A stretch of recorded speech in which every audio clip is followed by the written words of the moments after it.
नमो नमो नमो नमो नमो नमो नमो नमो नमो नमो नमो नमो। और अब नमो को प्रधानमंत्री बनाना है। सुन रहे हैं आप, ये वीडियो देख रहे हैं आप?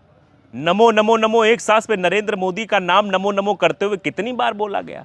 अंधभक्ति की पराकाष्ठा थी ये कि नमो नमो नमो नमो एक सांस में इतनी बार बोल रहे थे। ये वही व्यापारी नेता हैं जो 2014 में नमो नमो नमो नमो नमो बोल रहे थे। आज ये खुद रो रहे हैं कि मैं भारतीय जनता पार्टी का नेता क्यों हो गया हूँ साहब, क्यों भारतीय जनता पार्टी मैंने छोड़ी नहीं। आप जरा इनका नया वाला वीडियो देख लीजिए, रोते बिलखते हुए नेताजी। हमने पहले भी आपको दिखाया था, एक बार फिर से आपको दिखाते, वीडियो जरा देखिए। परंतु मेरा अदालत से निवेदन है, ऐसा क्यों किया? इन हल्के वालों से मेरा क्यों इन बच्चों के से खिलवाड़ की? क्या जरूरत थी इन बच्चों के किस भविष्य से खिलवाड़ करने की? आज क्या हुआ इन बच्चों का, इन दुकानदारों का? ये आज बेचारे सड़क पे आ गए। 35 साल जिन्होंने दुकान खोली, अपने लिए अपने बच्चों का भविष्य संवारने का काम किया, सड़क पे आ गए। हम जाके मदद नहीं कर पा रहे। हमारी जिंदगी क्या, काहे की हमारी राजनीति करते हैं? काहे के लिए हम राजनीति करते हैं? हम अपने साथी के साथ नहीं खड़े हो सकते, अपने साथियों की मदद नहीं कर सकते। ऐसी राजनीति से मैं सोचता हूँ मुझे ऐसी राजनीति छोड़ देनी चाहिए। बाप रे बाप, ऐसी राजनीति छोड़ देनी चाहिए। क्यों ऐसी राजनीति कर रहे थे महोदय? क्यों आप एक सांस में नमो नमो नमो नमो नमो इतनी बार बोल रहे थे कि उतनी बार तो मैं भी नहीं बोल सकता हूं। मतलब अंधभक्ति की पराकाष्ठा कर रहे थे, अंधभक्ति में इतने विलीन हो गए रहे थे कि साहब को प्रधानमंत्री बनाने के लिए नमो यानी भगवान से नाम जोड़ा जा रहा था। ये कितनी बड़ी अंधभक्ति हो सकती है, आप समझ सकते हैं। लेकिन आज हालत क्या है, आज हालात किस तरीके के बन गए हैं? रोना पड़ रहा है, बिलखना पड़ रहा है, कहना पड़ रहा है कि मैंने राजनीति क्यों की, मैं ऐसी राजनीति क्यों कर रहा हूँ। साहब ये हाल है। अब देखिए इसमें लोग चुटकियाँ भी ले रहे हैं, लोग तरह तरह के लिख भी रहे हैं। इस दोनों वीडियो को शेयर करते हुए एक्स पर लिखा जा रहा है, सादा अफरीन लिख रही हैं कि यूपी मेरठ, ये भाजपा नेता विनीत अग्रवाल जी हैं। विनीत अग्रवाल शारदा इनका बड़ा नाम है। ये वही आदमी है जिसने 2019 में एक सार्वजनिक सभा में कहा था कि एक सांस में नमो नमो का जाप किया था। अब स्थानीय प्रशासन ने मेरठ में केंद्रीय बाजार को ध्वस्त कर दिया, जिसके बाद विनीत अग्रवाल फूट फूट कर रोने लगे। अब बताइए जरा, ये इनकी स्थिति है, ये इनका वो है। अब अंदाजा आप लगा सकते हैं। हाँ, इन्होंने लिखा पीयूष राय ने कि remember Vineet Agarwal Sharda, UP BJP leader from Meerut. ये नमो नमो कर रहे थे, Namo Namo during a public gathering in 2019, यानी 2019 के लोकसभा इलेक्शन के दरमियान नमो नमो कर रहे थे। 6 years later, मतलब 6 साल पहले ये कह रहे थे। He is now seen crying after the local admin demolise central market in Meerut. यानी मेरठ की जब सेंट्रल मार्केट पर ये चला बुलडोजर, तो ये इनकी हालत ये हो गई है। उमाशंकर जी इस पर चुटकी लेते हुए लिखते हैं कि समय बलवान होता है, इंसान नहीं। समय की बात है कि किस तरीके से वो रिएक्ट करे, तो आज उनकी बेचारे की हालत कैसी हो गई है। वैसे खैर अगली खबर बढ़ते हैं। अगली खबर सोनू निगम से लेटर। सोनू निगम का आपने वो बयान ज़रूर सुना होगा कि अजान से उनको दिक्कत होती है। सुबह सुबह बयान उन्होंने दिया था। आज जब अजान हो रही है तो अजान का सम्मान करते हुए सोनू निगम नजर आ रहे हैं। यानी सोनू निगम को भी लगने लगा है कि हाँ, सभी धर्मों का सम्मान हमें करना चाहिए, इस तरह बेवजह टिप्पणी नहीं करनी चाहिए। ये वीडियो ज़रा देखिए आप, सोनू निगम का ये वीडियो है। अजान शुरू होती तुरंत बंद हो जाता है इनका कार्यक्रम, सुनिए।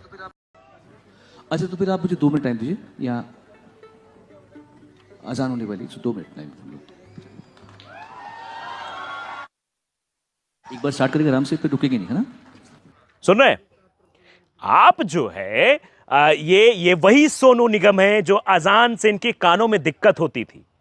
इन्होंने बाकायदे सोशल मीडिया से और हर जगह लिखकर बताया था कि अजान से इनको सुबह प्रॉब्लम हो जाती, जल्दी उठना पड़ जाता है। अब वही अजान का सम्मान करते हुए कहते हैं 2 मिनट रुक जाते हैं, अजान हो जाती है, उसके बाद हम अपना स्टार्टअप करते हैं। दरअसल ये कार्यक्रम जो है जम्मू कश्मीर में कॉन्सर्ट था, दुबई शिफ्ट हुआ और अजान का टाइम 2 मिनट शांत रहने के लिए बोल रहा है। अल्लाह बड़ा मेहरबान है, कभी भी कुछ भी हो सकता है। प्रोफेसर इलाहाबादी नाम के एक्सपर्ट यूज़र हैं जो ये लिख रहे हैं कि देखिए पहले ये क्या कहते थे, आज क्या कह रहे हैं। आज इनकी भाषा में तब्दीली आ गई है, भाषा में परिवर्तन हो रहा है।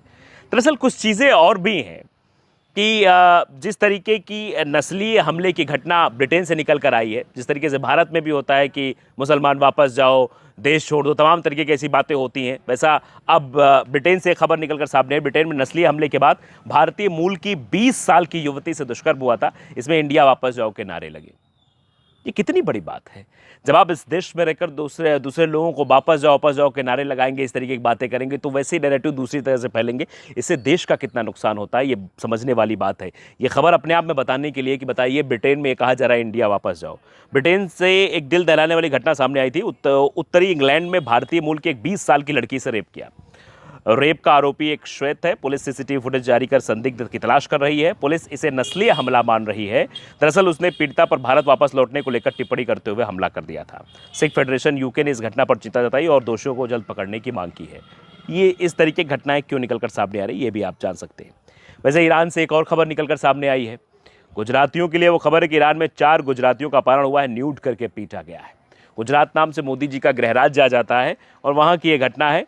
2 आरोपियों ने टॉर्चर वीडियो बनाकर 2 करोड़ की फिरौती मांगी। अवैध रूप से ऑस्ट्रेलिया जा रहे एक दंपति समेत 4 लोगों का अपहरण हुआ। मोदी जी क्या इस पर बोलेंगे? मोदी जी क्या इस पर वक्तव्य देंगे? मोदी जी क्या इस पर सामने आएंगे, ये बात करेंगे?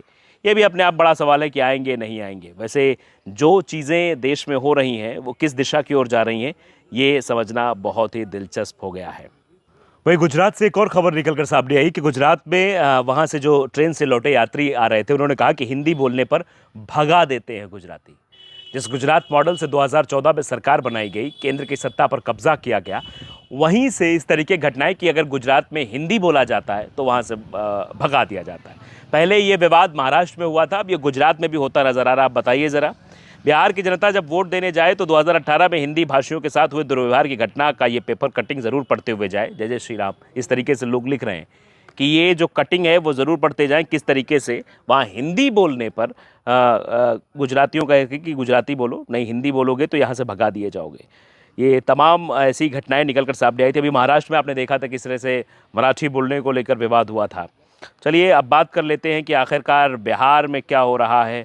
बिहार में अमित शाह की रैली में क्या हो रहा है, एक वीडियो सामने आया, जरा वीडियो पहले आप देख लीजिए फिर बात करते हैं। तेजस्वी यादव भाजपा के रैली में है जी। तेजस्वी यादव जिंदाबाद। कहाँ चल रहा है? कुछ ना, सब चल रहा है आरजेडी के। मोदी का लहर है। लहर कहाँ है? खाली वो कहर है। देख लहर रहे हो कितना भीड़ जुटा है। कुछ ना है, सब आरजेडी 99% आरजेडी है। क्या बात कर, सब आरजेडी फैन है। सब आरजेडी, ओनली फॉर आरजेडी।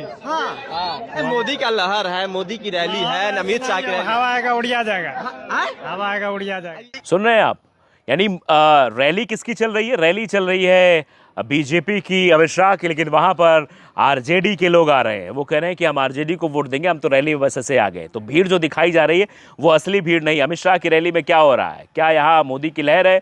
लोग कह रहे हैं लहर नहीं, उनका बिहार पर कहर है। यहाँ 99% आरजेडी के वोटर ये सुनकर तो बीजेपी वालों को शायद अब नींद नहीं आएगी। यानी बीजेपी की हालत बिहार में बिल्कुल ख़राब बताई जा रही है। किस तरीके से वहाँ जो है पैठ बनाने की कोशिश ज़रूर हो रही है, लेकिन यहाँ स्थितियाँ वैसी बनती हुई नज़र नहीं आ रही हैं।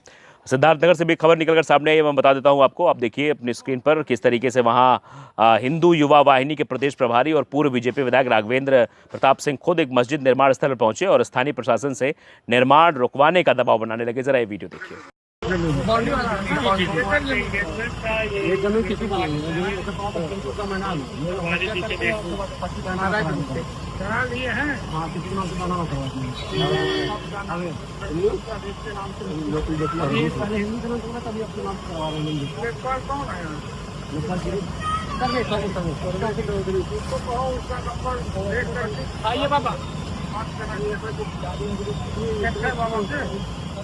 तो देख रहे हैं आप किस तरीके से ये नैरेटिव सेट किया जा रहा है कि यहाँ पर बनने ना दिया जाए। और ये वही प्रदेश प्रभारी भाजपा के पूर्व विधायक राघवेंद्र सिंह है जो खुलेआम दो पर कम से कम 10 मुस्लिम लड़की लाओ, इस तरीके का बयान दे रहे थे। ये वही हैं जो मस्जिद को रुकवाने का काम कर रहे थे, वहाँ मस्जिद निर्माण हो रहा था।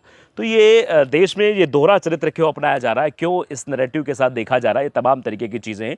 और मुसलमानों को निशाना बनाने की कोशिश ज़रूर की जाती है, नाम बदलने को लेकर, चाहे जैसे हो, लेकिन अंततः जो तस्वीरें निकल कर सामने आती है वो बताती हैं कि अभी भी हिंदू मुस्लिम एकता जिंदा है। और कुछ तस्वीरें ये भी बताती हैं कि करना आप कुछ भी चाहो, होगा वही जो ऊपर वाला चाहेगा। नमस्कार।